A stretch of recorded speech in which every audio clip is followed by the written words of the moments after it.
alors monsieur Sakho est-ce que juumuloo ci choix bi nga def ci Ousmane Sonko est-ce que juumuloo ci koo xam ni ëllëgam ci politique dafa incertain est-ce que juumuloo ci.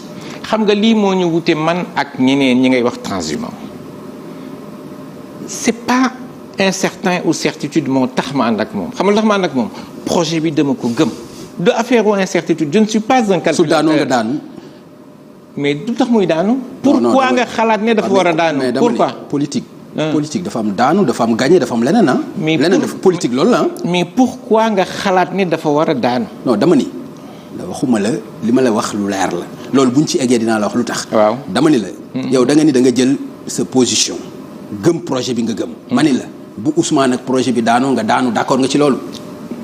gëmuma ne projet bi nay daanu mais bu daanoo ñu daanu te ni ñu ànd jógaat mais defe naa différence bi de fond bi mooy loolu mooy perception bi nga xam ne nit bu duggee ci politique dafa am lu muy wut déedéet loolu yëkkatiwuma li mu taxawal dañ ko gëm te defe naa ne yàlla nañu dimbali ba ñu egsi si gis nga li am ci dëkk bi tey gis nga télé yi rajo yi du baromètre da ngay dugg taxi nga laaj ci da ngay wax ak nit ñi c'est pas parce que tu as une partie importante de la presse les influenceurs nga jënd ñëpp toog bés bu nekk ngay wax lu bon ci nit nga foog ne yaa ko yor da ngay nax sa bopp gis nga sénégalais yi ñi fi nekk tey di leen jëppi xam nga jëppi loolu moo am nañu bàyyi lépp jaar ci yoon lépp jaar ci yoon mooy ñu bàyyi nit dem élection présidentielle am na ñoo xam ne nañu am leen bett premier tour sax duñu ko jaar man maa la wax loolu.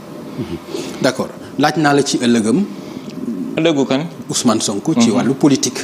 parce que ay ñaari procès yoo xam ne yu fës la mi ngi ci kanamam benn bi muy nga xam ni suba la boobu taxaw na boobu bu fekkente ni am na ci condamnation mais xam nga ni mënul bokk ci élection yi loolu mooy benn eggaguma sax ci beneen mais bii nga xam ni rek suba la mu seq ko ak Mame Mbaye Niang ci diffamation xam nga ni lu ko mën a tere dem ci élection la bu ñu sukkandikoo ci yenn articles yi nekk ci code électoral loolu xam nga ko te ñu ngi ci jëm loolu ndax loolu taxul ëllëgam nekk ëllëg bu lëndëm ci politique. bu doon dëkk moo am ci dëkk bi ñuy teg lépp ci yoon loolu mënul ñëw Amadou Ba ci boppam wax na ne rapport bi existé na wax na ko à l'Assemblée wax na ko fii Mame Mbaye Niang ñëw na fii wax na la rapport bi existé na rapport bi mi ngi dans les mi ngi sur le net.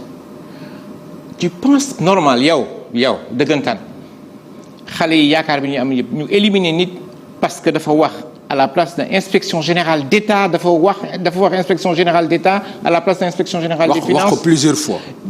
déglu ma yow laay laajte. non gis nga am na ñoo xamee wax ko benn yoon de xam nga juum mën nga juum benn yoon mais wax ko ay yoon waxat ko. lapsus mais man ne déglul. lapsus. déglul ma wax la déedéet gis nga. non mais waxal leneen lu dul lapsus. gis nga am na ñoo xamee ne. am na ñoo xamee ne seen gémmi dañ ko war a tëj. on parle de 29 milliards de francs CFA. looloo garaaw nag nga jiñ ko 29 milliards déedéet bul wax da ngay document bi rapport bi existé na xam nga lan mooy inspection générale des finances c'est un corps de contrôle du ministère des finances.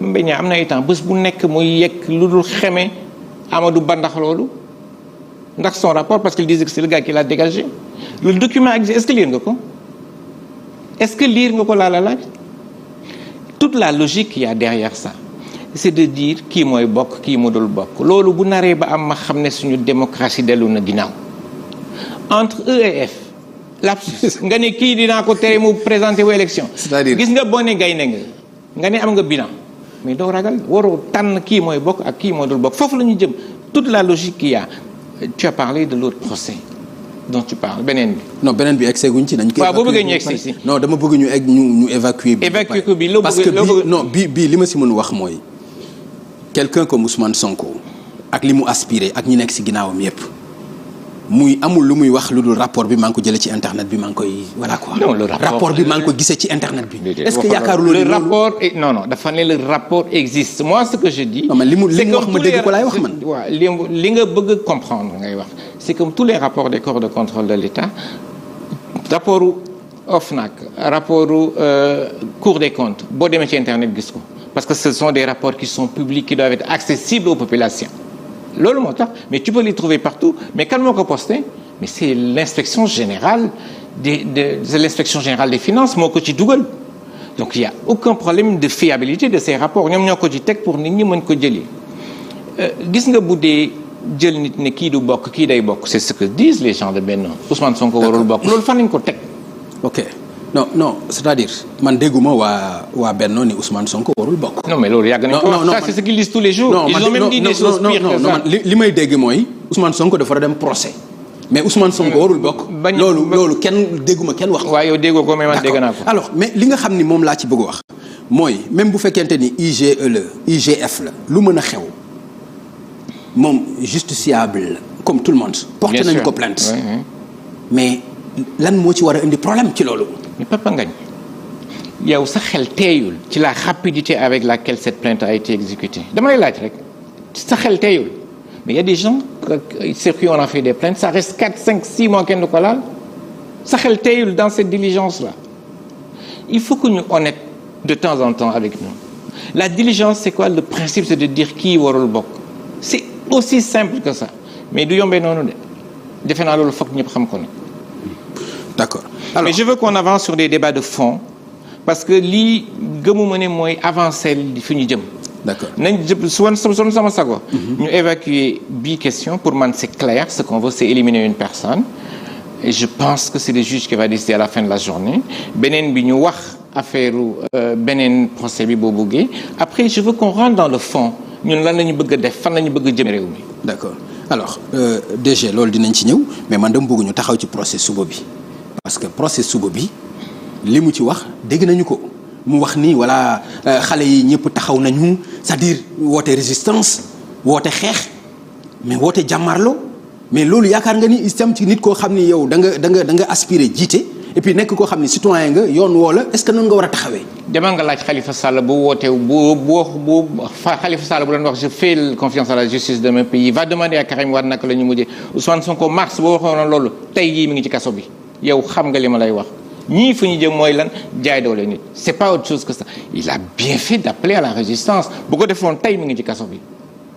parce que nit booy def ak moom te il ne respecte aucune des règles républicaines d'un pays c'est qu'il faut apporter la réponse qu'il faut Khalifa Sall Karim Wade jàpp nañ leen l'État du Sénégal a été condamné par tous les tribunaux sur le plan international mais naka la mujj Karim pas éligible Khalifa pas éligible tu penses que boo gisee loolu di nga nangu ñu lay jël di la pamti la réponse qu'on a apportée c'est la bonne réponse qu'il fallait apporter. D'accord alors yow fotol ci sa testament. man waaw testament oui parce que Ousmane def na testament ñu bari ci ñi nga xam ne ñoo nekk ci Pastef def nañ seen bos fan nga ci toll yow. lii jaral na ma lépp man. non damay laaj ci yow fan nga toll. ci sa defuma testament je peux faire un testament. mais jaral na ma lépp dinañu xeex. non xeex bi nga xamee ne jar na non Pape Ngagne. Il ne faut pas qu'on rende des débats stériles qui n'apportent rien à notre conversation je veux qu'on aille dans le fond qu'on parle un peu dëkk bi parce que xale yi ñoo ñu yëkkati ñun. seen projet jàppale leen xool dëkk bi naka lañ koy soppee loolu moo ñu yëkkati c'est pas autre chose. dëkk bi bu tàkkee nu ñu koy soppee. dëkk bi ku koy taal ngay dem wax ak moom mais loolu laa lay wax nii. xam nga dëkk bi ngay wax yow dëkk bi ngay wax nii. nañu wax ci débat dans le fond et tout mais loolu bala nga muy am mais dafay fekk dëkk bi jaar yoon ba pare. mais dëkk boo xam ne dañu bëgg mu tàkk. kan moo koy taal génn leen ñu xeex. kan moo koy taal mais Ousmane Sonko moo ko wax. bul wax loolu moo ko wax pourquoi mu wax ko. pourquoi il l'a dit qui est parti recruter 4000 gendarmes qui est parti se surarmer en Turquie qui a fait tout ça il faut que les gens soient honnêtes un temps soit peu qui a fait ça Ousmane Sonko ce qu'il a fait il a le droit de le faire c'est d'appeler à la résistance kan moo wax dem leen jëli armée qui prend des nervis dans ce pays-là qui attaque les populations il faut qu'on soit sérieux un temps soit peu et qu'on accepte et qu'on ait le courage surtout de situer les responsabilités Abdoulaye Wade bu meloon nii Abdoulaye Wade est parti est-ce qu'il y a eu ça il y a eu 14 morts est-ce que xam nga ne il y a une centaine de militants de Pastef qui sont dans les prisons aujourd'hui qu'on a pris dans les prisons benn xale Outoumane qu'est-ce qu'il a fait il a fait un retweet d'un émoticône tu le prends tu le mets en prison tu prends Amidia une petite fille mère de famille pour 50 000 francs tu la prends pour un terroriste kan moo taal dëkk bi c'est la question que je te pose kan moo taal dëkk bi c'est la question que je pose kan moo xam taal bi on peut pas laisser faire Khalifa a fait une erreur en disant moi je fais confiance à la justice de mon pays tu as vu ce qui lui est arrivé Karim Wade a fait la même chose et dans tous les Ousmane Sonko ni moom da ci teg bakkanam moom mais il a parfaitement raison de dire je refuse wax ñëpp nañu génn aussi ñu teg ci suñu bakkan mais bien sûr il a bien fait de dire je ne suis pas après bu ñëpp dee après bu ñëpp a deewee da ngay dem laaj kii jël militaires yi xal bal na leen dem leen tirer qui est responsable des 14 morts. Pape, il faut qu'on soit sérieux à cause d'une petite fille qu'on appelle Adji Sarr qui prend le pays en otage sur des propos fallacieux. On a eu 14 morts. Tout le monde se rend compte que c'est un complot ourdi par des gens qui sont contre Ousmane Sonko. Et tu sais pourquoi? am nga ñeenti façon nit ñoo xam ne bëgguñu Sonko toog benn mooy ñi nga xamee ne dañu këpp kees Cour des comptes attaqué leen on traite la Cour des comptes de politiciens gis nga ñooñu liggéey na ak ñoom ñu xarañ seen liggéey la faruñoo kenn on les traite de politiciens ñeent ñi kenn ki 94 milliards on dit on passe en perte et profit kenn ki 29 milliards on dit qu'on passe en perte et profit ñooñu tiit la ñu def xëy na dañ naan bu Ousmane Sonko ñëwee xëy na kat ñu am problème ñeneen ñi quand tu parles de transhumance am na ñoo xam ne avant Macky ñëw zéro la ñuy doon bu Macky demee dañuy nekk moins l'infini ñooñu bëgguñu mukk Sonko ñëw c'est pas l'intérêt du pays qui les intéresse xam nga leen intéressé seen ëllëg ñoom seen teranga loolu moo am na ñeneen ñi nag des hommes d'affaires il y en a beaucoup c'est des qu'on appelle les dealers ñooñu qui se retrouvent dans le système kii li mu wax mooy man bu ma ñëwee réew mi ci yoon laa koy teg ko ci yoon mooy lépp li nga xamee ne dafa ndërmeelu ñu teg ko ci yoon loolu la jëkk loolu pour nit ñi gëm ko da ngay faale yoon boo faalewul yoon boo ne bu ma ñëwee damay teg mbir mi ci yoon mais kan moo lay gëm. mais Pape Ngagne donne-moi des éléments factuels qui montrent que Ousmane Sonko faalewul yoon je veux que tu me donnes des éléments factuels. Tu veux pas affirmer des choses comme ça. mais DG damay assume dama lay wax. donne-moi un exemple dama ko dégg li muy wax ci Maham Diallo. Maham Diallo dafay kàcc. fenkat la mais loolu dama ko dégg mu wax ko ci un juge. Papa Ngagne dama ko dégg mu wax ko ci ay magistrats. Papa Ngagne. dama ko dégg mu wax ko ci justice bi. il a précisé une chose importante. dama dégg mu ne problème bi nekkul ak Macky Sall problème bi ak justice la. loolu respect la pour la. il a bien nuancé en disant qu'il y a des magistrats qui sont honnêtes et qui sont très sérieux. loolu wax na ko. non il faut pas généraliser. il faut pas généraliser. wax na ko bien sûr. c'est-à-dire mais li ma la wax aussi wax na ko. il faut éviter de diaboliser les gens. Toi, tu es un juge, Pape Ngagne. Moi, je t'amène tous les éléments, audio, tout ce qu'il faut. La fille est en train de valser à gauche à droite. On monte des montages où on lui dit waxal li. Tu amènes le truc à la chambre criminelle. Tu te rends compte? Le professeur Kader Boye, c'est un des plus gros juristes de ce pays. Tu sais lu mu wax? Dégg nga ko lu mu wax? Lu mu wax qu'est-ce qu'il a dit? Non, dégg naa li mu wax. Qu'est-ce qu'il a dit? Non, déedéet loolu day yomb trop lu mu wax. mais waxal li mu wax yow. Ce dossier n'aurait pas dû dépasser la phase d'enquête préliminaire. D'accord xam nga lan laa dégg naa loolu mais dégg naa aussi ay acteurs politiques yu nekk ci opposition bi dégg naa ko ci Abdoul Mbaye dégg naa ko ci maître Moussa Diop dégg naa ko aussi ci beneen homme de beneen juriste li ñu wax mooy beneen non attends ma wax la ci ñaar ñi kooku jarul wax comme fàtte naa ko du ma tudd turam mais mën naa la wax li nga xam ne Abdoul Mbaye wax na ko maître Moussa Diop wax ko te loo leen mën a waxal aussi ñu ngi ci opposition bi Abdoul Mbaye li mu wax mooy mënuñu comprendre ci réew mi nit ñi dem wuy ji yoon dégg naa maître Moussa Diop li mu wax mooy mais mënoo wax ni da nga bëgg procès ba ñu war a egg ci procès nga ne doo dem ci procès.